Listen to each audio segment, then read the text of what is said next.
Praise the Lord. ஆண்டவராகிய இயேசு கிறிஸ்துவின் நாமத்தில் உங்கள் அனைவரையும் இன்று சந்திப்பதில் மகிழ்ச்சி அடைகிறேன். ஒரு பாடலை பாடி கர்த்தருடைய வார்த்தையை நாம் தியானிப்போம். அபிஷேகநாதா அனல் மூட்டும் தேவா ஆருயிர் அன்பரே, அபிஷேகநாதா அனல் மூட்டும் தேவா ஆருயிர் அன்பரே, அந்நிய பாஷைகள் இன்றே தாருமே, அந்நிய பாஷைகள் இன்றே தாருமே, ஆவியில் ஜெபித்திட என்மேல் வாருமே, அபிஷேகநாதா அனல் மூட்டும் தேவா ஆருயிர் அன்பரே, அபிஷேகநாதா அனல் மூட்டும் தேவா ஆருயிர் அன்பரே, ரகசியம் பேசிட கிருபை தாருமே, ரகசியம் பேசிட கிருபை தாருமே, சத்திய ஆவியாய் என்மேல் வாருமே, அபிஷேகநாதா அனல் மூட்டும் தேவா ஆருயிர் அன்பரே, அபிஷேகநாதா அனல் மூட்டும் தேவா ஆருயிர் அன்பரே, அக்கினி அபிஷேகம் இன்றே தாருமே, அக்கினி அபிஷேகம் இன்றே தாருமே, சுடராய் பிரகாசிக்க என்மேல் வாருமே, அபிஷேகநாதா அனல் மூட்டும் தேவா ஆருயிர் அன்பரே, அபிஷேகநாதா அனல் மூட்டும் தேவா ஆருயிர் அன்பரே, பரிந்து பேசிட ஆத்மபாரம் தாருமே, பரிந்து பேசிட ஆத்மபாரம் தாருமே, பரிசுத்தமாகிட தினம் என்மேல் வாருமே, அபிஷேகநாதா அனல் மூட்டும் தேவா ஆருயிர் அன்பரே, அபிஷேகநாதா அனல் மூட்டும் தேவா ஆருயிர் அன்பரே. பரிசுத்த ஆவியானவர் ஆகிய தேவன் இந்த காலப்பொழுதுல ஆண்டவராகிய இயேசு கிறிஸ்துவின் நாமத்திலே எங்கள் மீது பொழியப்பட ஒப்பு கொடுத்து ஜெபிக்கிறோம். எங்கள் பலத்தினால் அல்ல, பராக்கிரமத்தினால் அல்ல, உமது ஆவியினால் ஆகும். இந்த கடைசி கொடிய காலங்களிலே எங்களுக்கு வருகிற சகல யுத்தங்களையும் நாங்கள் ஜெயித்து ஜெயம் பெற அநேகருக்கு எங்களை ஆசீர்வாதமாக மாற்ற கரத்துல தாழ்த்தி அர்ப்பணிக்கிறோம்.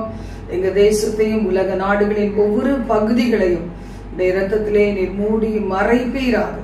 எங்கள் மீது கிருபையாயிரும், எங்களோடு தங்கீரும். இயேசு கிறிஸ்துவின் நாமத்தில் ஜெபிக்கிறோம் பிதாவே, ஆமென், ஆமென். இந்த நாளில நாம பார்க்க போகிற செய்தியின் தலைப்பு வரங்களை வாஞ்சிப்போம். இந்த நாட்கள்ல ஆண்டவராகிய இயேசு கிறிஸ்துவுடைய சிலுவை பாடு, மரணம் எல்லாத்தையும் நம்ம தியானித்தோம். பரிசுத்த ஆவியானவரை குறித்து அவர் ஊதி எப்படி ஆவியானவருடைய வல்லமையை பெற்றுக் கொள்ளுங்கள் என்று சீஷர்களுக்கு சொல்லிக் கொடுத்தார் என்பதை நாம் பார்த்தோம். கர்த்தருடைய உயிர்த்தெழுந்த வல்லமையை நாம் தியானித்தோம். இந்த நாளிலே நாம் பார்க்க போகிறது வரங்கள். இந்த நாட்கள்ல எத்தனை வருட கிறிஸ்தவர்களாக நாம் இருக்கிறோம். ஆனா இந்த பரிசுத்த ஆவியானவரை குறித்து ஒரு சிலருக்கு ஞானம் இருந்தாலும் பரிசுத்த ஆவியானவர் நமக்கு தருகிற, நமக்கென்று வைத்திருக்கிற அந்த வரங்களை குறித்து நம்மள அநேகருக்கு அதை நினைவு அற்றவர்களாக காணப்படுகிறோம். வசனம் சொல்லுகிறது 1 கொரிந்தியர் 12 முதல் 7 வசனங்கள், அன்றியும் சகோதரரே, ஆவிக்குரிய வரங்களை குறித்து நீங்கள் அறியாதிருக்க எனக்கு மனதில்லை. நீங்கள் அஞ்ஞானிகளாய் இருந்த போது ஏவப்பட்டபடியே ஊமையான விக்கிரகங்களிடத்தில் மனதை செலுத்தினீர்கள் என்று உங்களுக்கு தெரியுமே. ஆதலால் தேவனுடைய ஆவியினாலே பேசுகிற எவனும் இயேசுவை சபிக்கப்பட்டவர் என்று சொல்ல மாட்டான் என்றும், பரிசுத்த ஆவியினாலே அன்றி இயேசுவை கர்த்தர் என்று ஒருவனும் சொல்லக்கூடாது என்றும் உங்களுக்கு தெரிவிக்கிறேன். ஒரு காலத்துல அஞ்ஞானிகளாய் இருந்தோம், ஆவிக்குரிய வாழ்க்கையை அறியாதவர்களாக இருந்தோம், ஆவிக்குரிய வரங்களை குறித்து அறியாமல் இருந்தோம். ஆனா இப்ப நாம அறிந்து கொள்ள வேண்டும், இந்த பரிசுத்த ஆவியானவர் மூலமாக நமக்கு கிடைத்திருக்கிற, ஏற்கனவே கிடைத்திருக்கிற வரங்களை குறித்து நாம் ஜாக்கிரதை உள்ளவர்களாக இருக்க வேண்டும். கர்த்தருடைய வார்த்தை தொடர்ந்து சொல்லுகிறது, வரங்களில் வித்தியாசங்கள் உண்டு, ஆவியானவர் ஒருவரே. கிரியைகளிலேயும் வித்தியாசங்கள் உண்டு, எல்லாருக்குள்ளும் எல்லாவற்றையும் நடப்பிக்கிற தேவன் ஒருவரே. ஆவியினுடைய அனுக்கிரகம் அவனவனுடைய பிரயோஜனத்துக்கென்று அளிக்கப்பட்டு இருக்கிறது என்று சொல்லப்பட்டிருக்கிறது. இத 1 கொரிந்தியர் 12:7 ஒரு டிரான்ஸ்லேஷன் சொல்லுது, ஆவியானவரின் வரங்களில் சில ஒவ்வொரு மனிதனிடமும் காணப்படும், பிறருக்கு உதவும்படியாய் ஆவியானவர் இதை ஒவ்வொருவருக்கும் அளிப்பார். என்றைக்கு நாம் பரிசுத்த ஆவியானவரை பெற்றுக்கொண்டோமோ அப்பொழுதே நமக்குள்ள சில வரங்களை பரிசுத்த ஆவியானவர் கொடுக்கிறார். அப்போஸ்தலர்கள் காலத்துல கூட பரிசுத்த ஆவியானவர் தேவ ஊழியர்கள், விசுவாச பிள்ளைகள் இணைந்து ஜெபிக்கும் போது ஆவியானவர் ஊற்றப்பட்டார், வரங்களை பகிர்ந்து அளித்தார் என்று நாம வேதத்துல வாசிக்கிறோம். இன்றைக்கு நீங்களும் நானும் அறிந்திருக்கிற இந்த பரிசுத்த ஆவியானவர் உங்கள் மீது பொழியப்பட்டிருப்பாரானா? நானும் வீட்டுல தான் எனக்கு தேவன் அபிஷேகத்தை கொடுத்தார். முதல் அனுபவமாக ஒரு ஆவியானவருடைய வல்லமையை பனித்துளியை போல பெற்றேன். எங்கேயோ பறக்கிறது போன்ற ஒரு அனுபவம். அதிகமாக தேவனை ஸ்தோத்தரிக்க ஆரம்பித்தேன். 3/4 மணி நேரம் 1 மணி நேரம் கூட ஸ்தோத்தரிக்க ஆசை இருக்கும். அது மாத்திரம்தான் என் முதல் அனுபவமாக இருந்தது. 2வதாக ஆவியானவருடைய அந்த அந்நிய பாஷைக்காக ஏங்க ஆரம்பித்தேன். அந்த நாட்கள்ல சகோதரர் தினகரன் நடத்தின கூட்டங்கள் எல்லாம் போவேன். ஆனா எழுதி நிற்கும் போது பரிசுத்த ஆவியானவர் என் மீது வருவது போல தோணும் போது உட்கார்ந்து கொள்வேன். அந்நிய பாஷைகள் என் நாவில வரும்போது எல்லாம் நான் உட்கார்ந்து கொள்வேன். பரிசுத்த ஆவியானவரை அலட்சியப்படுத்தினேன். அதுக்கு பிறகு வாழ்க்கையில பல துன்பங்கள் வந்த போது மனம் உடைந்து போன நிலைமையில நான் ஆண்டவரோடு கூட அதிகமாய் கிட்டி சேர்ந்த காலங்கள். இயேசு அழைக்கிறார் பத்திரிகை மாத்திரம்தான் நான் வாசிப்பேன். இன்னும் ஒரு ஊழியர் உண்டு, அவர் ஆவியானவரை மட்டும் மறுதளிப்பார். மற்றபடி சத்தியத்தின் ஆழத்தில் என்னை நடத்தினார். பல அதிகாரங்கள் என்னை படிக்க சொல்லி, அப்படி நான் வெறும் அந்த நாட்கள்ல லெட்டர் உண்டு, அதுலதான் நான் வளர ஆரம்பித்தேன். தனிப்பட்ட முறையில நான் தேவனை தேடும் போது வாழ்க்கையினுடைய உச்சக்கட்ட போராட்டம், என்னுடைய குடும்பம், நானும் என் ஹஸ்பண்டும் பிரிந்து போகக்கூடிய விதத்துல சில பிரச்சனைகள், என் பிள்ளைகள் மிகவும் சிறியவர்களாக இருந்த காலம். அந்த நாட்களிலே ஒரு நாள் என்னை வீட்டுல வச்சு தேவ ஆவியானவர் நிரப்பினார். அந்நிய பாஷைகளின் அடையாளத்தோட என் ஹஸ்பண்ட் முன்னாடியே நிறைத்தார். அந்த நேரத்துல அவங்க என்ன எவ்வளவு கண்ட்ரோல் பண்ண நினைத்தாலும் முடியல. ரொம்ப சந்தோஷம். அதை தொடர்ந்து இதுல வரங்கள் கிரியை செய்ய ஆரம்பித்தது எனக்கே தெரியாது. அநேக வியாதியஸ்தர்களுக்காக அவர்களுக்கு ஜெபிக்கும் போது அற்புதம் நடந்தது.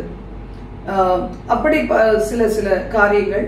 அப்போ எதற்கு சொல்லுகிறேன்னா, உங்க மேல இறங்கி இருக்கிற ஆவியானவர் உங்களுக்கு கொடுத்திருக்கிற வரங்களை குறித்து நீங்க அறியாம இருக்கலாம். இந்த ஆவியானவர் பத்தி அறிவே இல்லாத நாட்களிலேயே நான் ஆண்டவருக்கு பிரியம் இல்லாத புத்தகங்களை வாசிக்கும் போது கர்த்தருடைய ஆவியானவர், கர்த்தர் என்னோடு பேசினது என்ன, இயேசு கிறிஸ்து சத்தத்தை மாத்திரம் கேட்டேன். உனக்கு என்ன வல்லமையை நான் கொடுத்தேன், நீ என்ன செய்து கொண்டு இருக்கிறாய் என்று மிரட்டுகிற ஒரு சத்தம். ஒரு தகப்பன் தன் பிள்ளைகிட்ட எப்படி உரிமை எடுத்துக்குவாங்களோ அந்த மாதிரி அந்த சத்தத்தை கேட்டான். அப்பவும் எனக்கு விளங்கிக்கல. ஆனா பர்சனலா நானே அனுபவப்பட்ட போது என்னுடைய வாழ்க்கையினுடைய விரக்தியான சூழ்நிலை நடுவுல அந்நிய பாஷைகளின் அடையாளத்தோடு தேவன் என்னை அபிஷேகித்தார், பயன்படுத்த ஆரம்பித்தார். இன்றைக்கு உங்களுக்கும் அதைத்தான் ஆண்டவர் சொல்லுகிறார். அவன் அவருடைய பிரயோஜனத்திற்காக ஒவ்வொரு மனிதனிடத்திலையும் நான் கொடுக்கிறேன். அது எதற்கு? பிறருக்கு உதவும்படியாக. அந்த வரங்களை வாங்கி கொண்டு நான் வீட்டிலே இருக்கிறேன், ஊழியத்தெல்லாம் செய்ய மாட்டேன் என்று நினைக்கிறவங்களுக்கு எதற்காக வரங்கள் கொடுக்கணும்? நல்ல வாழ்க்கையை தேவன் அநேகருக்கு கொடுக்கிறார், அதை வாழ்ந்து காமிக்கிறாங்க. ஒரு சிலர் அந்த வாழ்க்கையில விரக்தியோட பிரவேசிப்பதை விட வாழ்க்கையை அந்த மாதிரி ஒரு வாழ்க்கைக்குள்ள போகாம இருக்கிறது பெட்டர். அந்த மாதிரிதான் இன்றைக்கு எதற்காக கொடுக்கப்படணும் வரங்கள் நான் பயன்படுத்தாவிட்டார். கர்த்தருடைய வார்த்தை சொல்லுகிறது, நாம் அந்த வரங்களை உதவும் மனசு, பிறரை குறித்து ஒரு மனதுருக்கம், ஒரு அன்பு, ஏளனம் பரியாசம் பண்ணி ஒருவருடைய வேதனைகளை விமர்சிக்கிறவங்களுக்கு அந்த வரங்கள் கிடைக்கிறது இல்லை. உண்மையாகவே அவர்களை புரிந்து கொண்டு அவர்களுடைய ஸ்தானத்துல நின்று யோசித்து பார்த்து இந்த உலகத்திற்கு உதவ நினைக்கிற பிள்ளைகளுக்குள்ளாக அந்த வரங்களை கண்டுபிடிக்க முடியும், பயன்படுத்தவும் தேவன் அநேக சந்தர்ப்பங்களை ஏற்படுத்தி தருவார். தானியேல் 4ஆம் அதிகாரம் 18 முதல் 28 கூட நான் வாசிக்கும் போது, நேபுகாத் நேச்சார் அந்த ராஜா தானியேல் கிட்ட வந்து தனக்கு கனவு வந்த கனவையும் அதன் மூலம் கலங்கி நிற்கிறதையும் அர்த்தம் புரியாதபடி எல்லா ஞானிகள், ஜோசியர்கள், பூஜாரிகள், அந்த மந்திரவாதிகள் எல்லாரையும் கூப்பிட்டாச்சு. ஆனா யாராலையும் விடுவிக்க முடியல. அப்போ அந்த ஒரு சொப்பனத்தை கண்டு அவர் சொல்லுகிற ஒரு அறிக்கை பாருங்க, இதுதான் நமக்கு தேவையான ஒரு பாயிண்ட். என்ன சொல்லி இருக்கிறது? பரிசுத்த நீயோ அதை தெரிவிக்க கடவன். நேபுகாத் நேச்சார் ராஜா என்னும் ராஜாவாகி நான் கண்ட சொப்பனம் இதுவே. பெல்தஷாத்சாரே, நீ இதன் அர்த்தத்தை சொல்லு. என் ராஜ்யத்தில் உள்ள ஞானிகள் எல்லாராலும் இதன் அர்த்தத்தை எனக்கு சொல்ல தெரிவிக்க கூடாமல் போயிடுச்சு.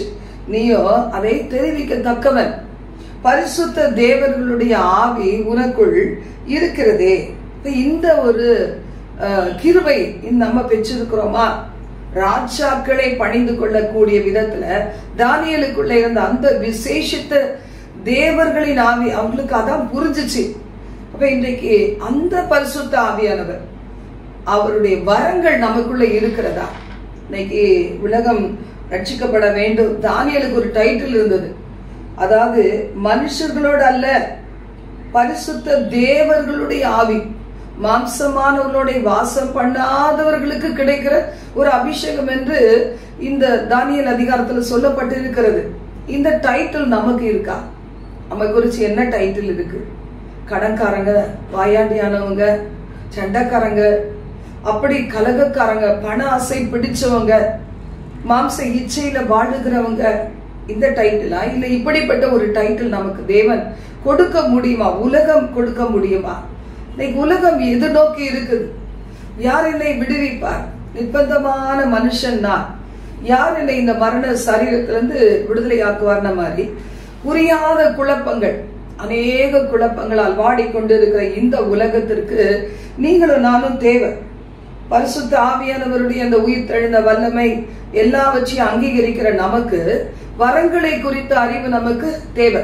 தேவனுடைய ஆவியானவருடைய வார்த்தையை சொல்லுகிறது, வரங்கள் உனக்குள் இருக்கிறத நீ கண்டுபிடி, உன்னை உபயோகப்படுத்த விரும்புகிறேன் என்று சொல்லி. அப்போ ராஜாவுக்கு தெரிகிறது இந்த தானியேலுக்குள் ஒரு விசேஷித்த அபிஷேகம் இருக்கிறது என்று.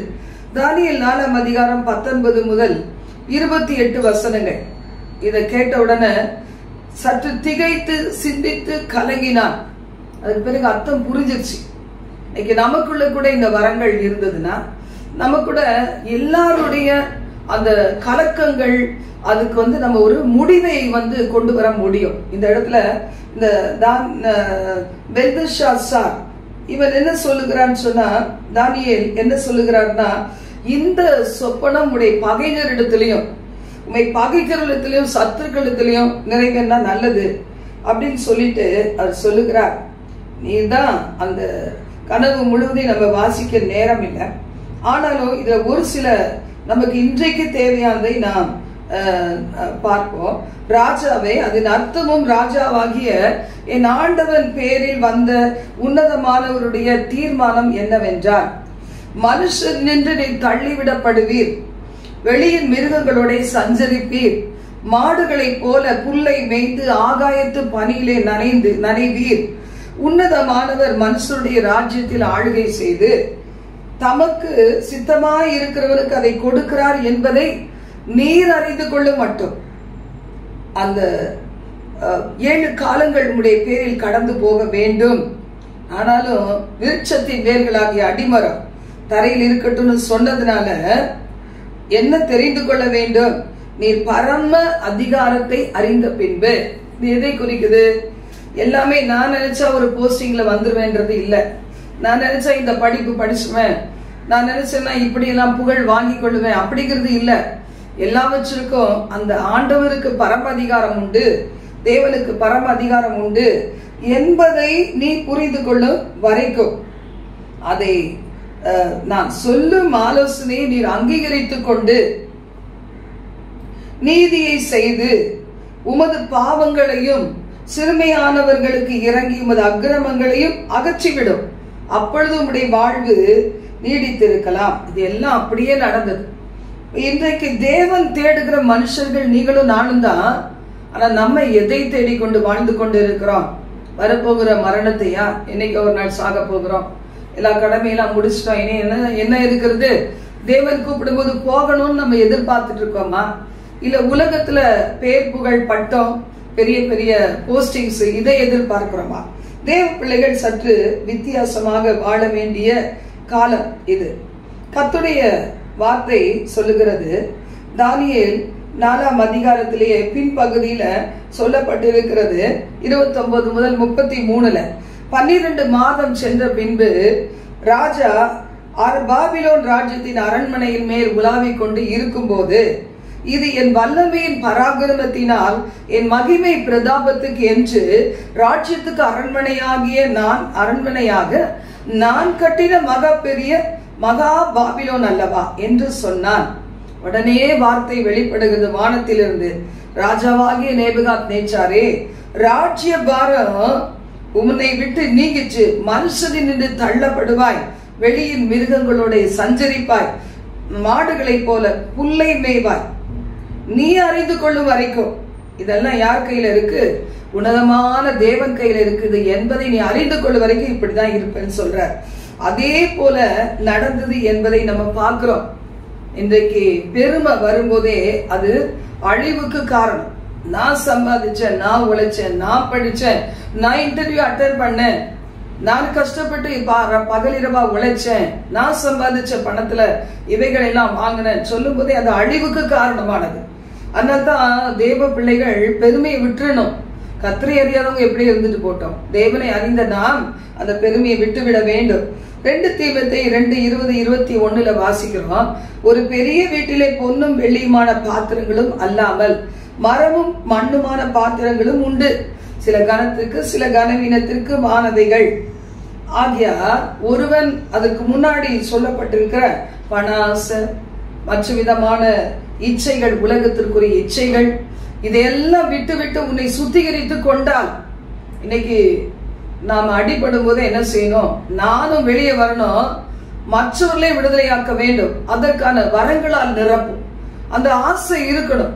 ஆவியானவர் என்ன செய்கிறார்?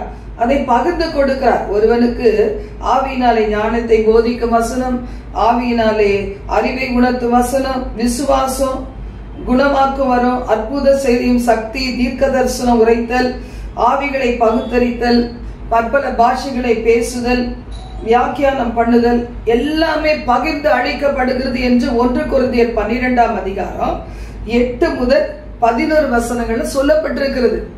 ஏன் நம்ம அதை வாஞ்சிக்க கூடாது? இன்னைக்கு விடுதலையை தேடி அலைந்து கொண்டே இருக்கிறோம். இங்க போனா விடுதலை, அங்க போனா விடுதலை, இந்த ஊழியத்துல இணைந்திருந்தா விடுதலை. சரி, நம்ம அது நல்லது. எப்படி இருக்கணும்? அப்படி இணைந்திருந்தா எலியாவு கிட்ட இருந்த சால்வை மேல கண்டு வைத்து அதை தன் மேல தூக்கி போடும்போது உணர்ந்த அந்த ஆவிக்குரிய அந்த கிருபைகளை நினைத்து எலியாவை பின்தொடர்ந்து எலிசாவை போல இருக்கணும். இணையக்கூடாதுன்னு சொல்லல. நல்ல ஊழியங்களோடு இணைந்திருப்பது நமக்கு ரொம்ப நல்லது. அப்போ இந்த இடத்துல நாம் வாசிக்கிறோம், தீமையானவைகளை விட்டு ஓய்கிறோமா, நம்ம சுயத்தை சாகடித்து வாழுகிறோமா?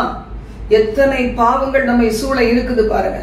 சிம்பிளான ஒரு காரியம், ரொம்ப ஈஸியான ஒரு காரியம் என்ன, எப்படியாவது கோபத்துக்கு உட்படுத்தணும், எரிச்சலுக்கு உட்படுத்தணும், ஆவியானவருடைய வல்லமையை நம்ம இழக்க பண்ணணும், சமாதானத்தை திருடணுங்கிற இருளின் கிரிகள் சுற்றி சுற்றி வருகிறது. இந்த நடுவுல நம்மை அழைத்த தேவன் அவருக்கு சொல்லணும், என் வாழ்க்கை இப்படியே நான் அழிந்து போகாதபடிக்கு எனக்கும் ஒரு வாழ்க்கையை கொடுத்தார், ஜீவனை கொடுத்தார். எசேக்கியா ராஜா அப்படிதான் ஜெபம் பண்ணார், ஆனா அப்படி நடக்கல. எனக்கு ஆயுசு காலங்களை கொடுத்து இந்த பயங்கர கொடிய வியாதியை என்னை விட்டு எடுத்து பட்டா மாலயத்தின் வந்து நான் என்ன செய்வேன், வாத்தியங்களை வாசித்து நான் பாடிக்கொண்டே இருப்பேன். அப்படி செய்யல. பணம், பேரு, புகழ் இது மேல போயிடுச்சு அந்த பார்வை. இன்னைக்கு அதனால நம் பார்வை அதன் மேல படாதபடி ஜாக்கிரதையா இருக்கணும்.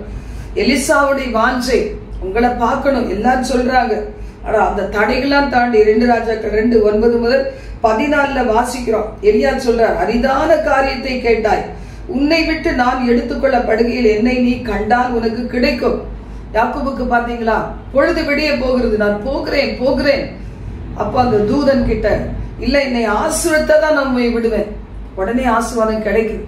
இன்னைக்கு சில பிள்ளைகள் கூட முரண்டு பிடிச்சு, தாய் தகப்பன் ஏதோ ஒரு ஃபங்க்ஷனுக்கு எங்கேயோ கிளம்பி போறாங்கன்னா அப்ப முரண்டு பிடிச்சா கட்டாயம் கிடைச்சிடும் தெரியும். அது மாதிரிதான் நம்ம பரலோக ராஜ்யம் பலவந்தம் பண்ணப்படுகிறது. பலவந்தம் பண்ணணும். எவ்வளவு நாள் விடுதலை இல்லாம இருப்பேன், எவ்வளவு நாள் சத்துரு என் மேல தன் கையை உயர்த்துவான், கரத்தை உயர்த்துவான், என்னை நசுக்க பார்க்கிறானே, அப்படியே தரையோடு தரையா மண்ணாக்கி விடணும் நினைக்கிறானே, அவனை எப்ப நான் முறியடித்து அந்த தீய கிரியைகளை முறியடித்து இதே பிடியில் இருக்கிற ஆயிரக்கணக்கான ஜனங்களை விடுவிப்பது என்கிறது நம்ம யோசித்து பார்க்கணும். உலக பிரகாரமான எத்தனையோ ஞானம் நமக்கு இருக்கிறது. நம்மள அநேகர் பாத்தீங்கன்னா ஒரு 100 ரூபாய் கொடுத்தா அதை 1000 ஆக்க தெரியும். எனக்கு தெரியறது இல்லை அவ்வளவா, ஆனா சிலருக்கு நல்லா தெரியும். அதுலயும் படிப்பறிவு இல்லாத பிள்ளைகள் அது ரொம்ப நல்லா அறிந்திருப்பாங்க. எங்களை ஊழியத்துல நான் அதை பார்க்கிறேன். நம்மளாம் செய்ய முடியாதத இவர்கள் எப்படி அழகா செஞ்சு முடிச்சிட்டாங்கன்னு தோணும். அவ்வளவு டேலண்ட் கடவுள் வச்சிருக்கிறார், திறமையை வச்சிருக்கிறார், வரங்களை வச்சிருக்கிறாரு. ஆனா அதை ஏன் நம்ம ஆவிக்குரிய வாழ்க்கையில பயன்படுத்த கூடாது? இன்றைக்கு கண்ணீரோடு அழுது அங்கே இங்கேயுமா அலக்கழிக்கப்பட்டு மரணத்தின் பாதையில நடக்கிற பிள்ளைகள் அதிகமா இருக்கிறாங்களே.